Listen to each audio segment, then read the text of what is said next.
How to sign up on Quizlet student account. Hi everyone, welcome back to our channel. This is Rose and without further ado, let's begin. First, open a web browser. Navigate to search bar and you can type in quizlet.com, press enter and you will land on official interface. Click login at top right corner and you need to scroll to the bottom. Select create an account to sign up for Quizlet. Here you will get different method like you can continue with Google, Facebook or even email. So if you want to start or sign up with email, you can easily input this following credentials like your date of birth, email, username, password and check mark I accept this terms of service and privacy policy and click on sign up button. Now you need to confirm your email address by clicking the link that is in the email.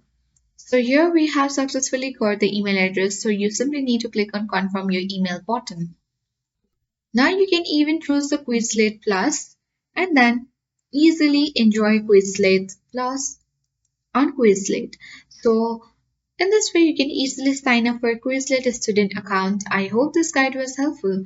If it was, then do like, share, comment and don't forget to subscribe. Thank you for watching and I'll see you in the next video.